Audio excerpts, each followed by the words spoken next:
Y aún así me quedé parte 10. Hoy se acaba la novela porque voy a grabar todo el tirón y si se pasa de los 10 minutos le subo la siguiente parte atrás de esta.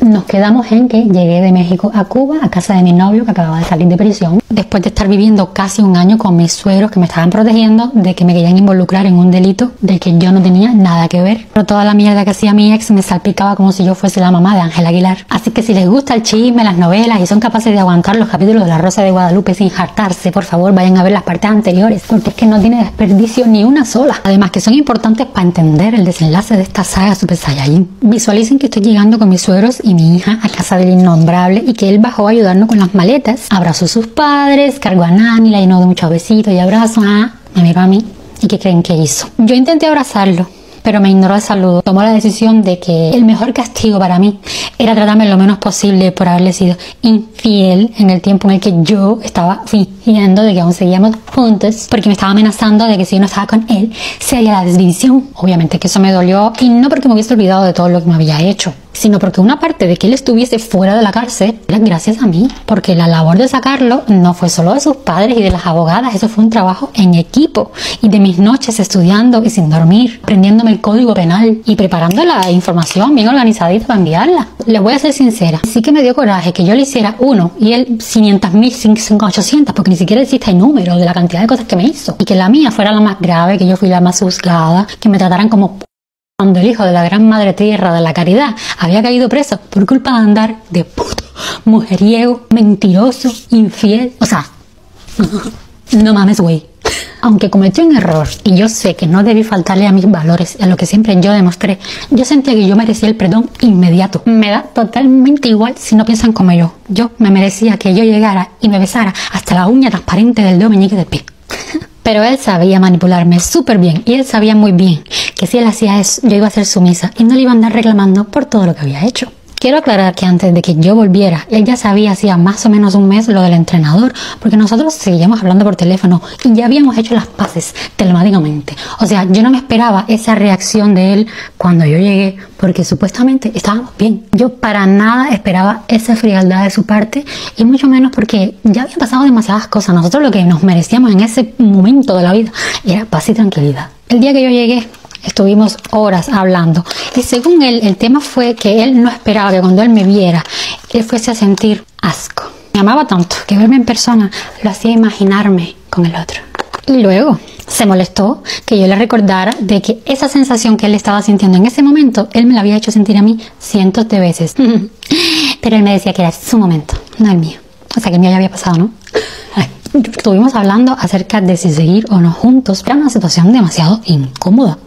Pero después de ambos llorar un poco, hablar de un millón de cosas, hasta incluso las cosas que había pasado dentro de prisión y mucho más que lamentablemente no puedo contarles, tomamos la decisión de intentarlo, pero esta vez como familia. Esto no lo decidimos de un día para otro, nos tomó algo de tiempo volver a tener confianza el uno con el otro porque él salió de ahí siendo otra persona y yo volví de México siendo otra persona. Entonces son consecuencias de este evento gratuito que nos tocó vivir. Bueno, no tan gratuito. Así que sí, aún así me quedé. El reencuentro con mi familia fue muy emotivo, tanto con mis padres como mi hijo, que además estuvo enfermo, incluso estuvo ingresado en el hospital y para mí era demasiado doloroso no haber podido estar con mi bebé por culpa de lo que estaba pasando. Sentía demasiada impotencia porque era algo que yo no podía controlar y en ese tiempo su familia paterna no nos apoyaba mucho. La abuela paterna a veces hacía como que un esfuercito por ir a verlo. Pero mi hijo estaba con mi abuelita y mis papás eran quienes se hacían cargo de mi hijo económicamente, porque además ellos se quedaron con el dinero de mi negocio antes de que se cerrara. Yo me sentía fuera de peligro, pero les recuerdo que mi novio no estaba fuera definitivo, sino que estaba con condicional. Estaba estimado que el juicio iría a ser aproximadamente 2 meses después. Se extendió, pero en ese momento estábamos contra el reloj. Yo sentía que mi novio estaba conmigo posiblemente por el tema de la casa, entonces eso fue uno de los primeros temas que puse encima de la mesa cuando llegué. No quiero tener nada que ver con esta propiedad, yo necesito que esto se cambie ya por mi paz mental, por mi seguridad y por saber que este no es el motivo de nuestra relación. Quedarme con la casa no era mi recompensa por todo lo que pasé, aunque mucha gente me dice que fui tonta, que debí quedármela, pero eso no está dentro de mis valores. Sus padres eran los dueños, quienes se habían encargado de toda la remodelación y de toda la inversión, porque se suponía que eso iba a ser un regalo regalo de graduación de cuando él terminara la especialidad, y si nosotros nos casábamos íbamos a tener que estar viajando a Cuba porque una parte de la familia se quedaba ahí. Entonces pues esa remodelación se hizo al gusto de él y mío, pero no era mi casa. Cuando llegamos ya ellos tenían todo combinado, yo solo tuve que ir y firmar. La casa la pasaron a nombre del hijo del abogado. Ahora yo no sé si más adelante ellos le habrán quitado la casa. La verdad no tenían nadie más en que pudiesen confiar, pero bueno, ya no era mi problema. Para mí esa fue la firma de mi libertad. Ya no había nada legal que nos uniera ni que me ligara al caso. O eso yo creía, porque unos años después me llevé una gran sorpresa, que me llevaron presa una Navidad. Pero ya vamos a llegar ahí. No nos saltemos partes. Una vez liberada de esta carga, la verdad es que yo pensé que mi novio me dejaría. En el fondo, yo sí quería liberarme de ahí.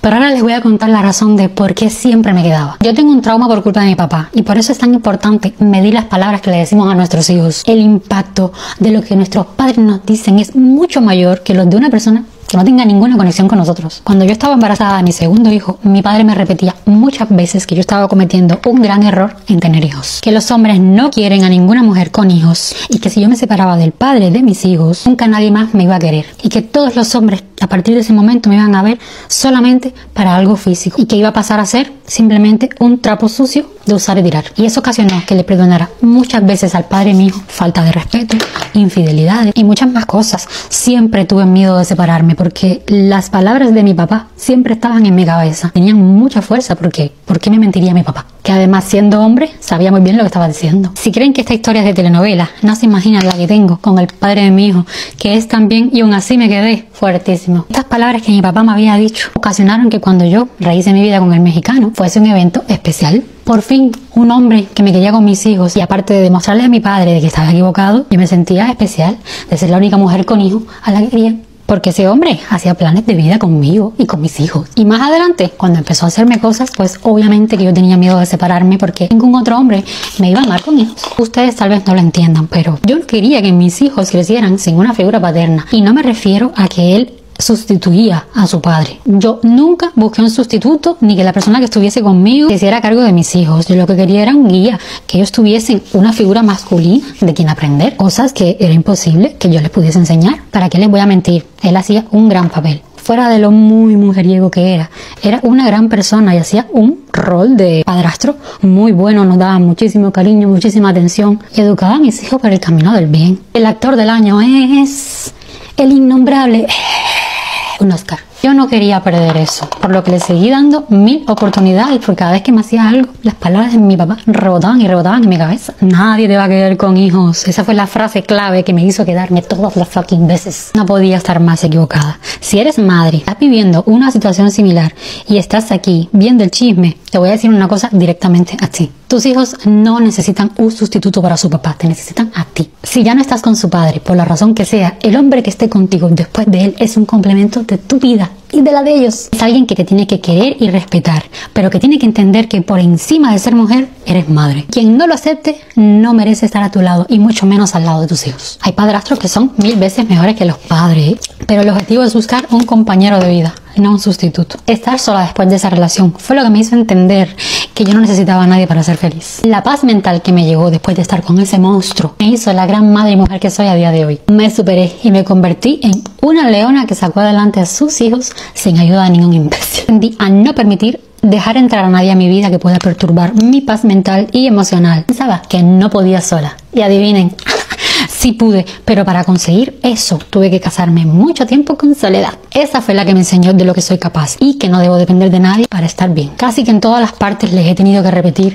que esta historia fue hace más de 10 años. Es mi historia de superación. Solo yo sé la fortaleza que gané gracias a esa experiencia. Muchos piensan que porque lloré en la parte 9 con la canción que me había dedicado a mi ex es porque lo sigo amando. Lo que no entienden es que lloré porque recordé todo el dolor que tuvo que pasar esa nena inocente para convertirse en lo que soy hoy en día. Todo lo que tuve que sufrir sin merecerlo para poder aprender. Esta historia a mí me consume la energía porque ir a los recuerdos y darme cuenta que no puedo hacer absolutamente nada para ayudarme a salir de ahí. Encuentro injusto haber tenido que pasar por tantas cosas para poder agregarle algo positivo a mi experiencia de vida.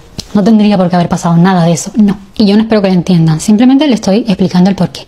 Después de esta reflexión nos vamos al desenlace de esta relación. Voy por un café.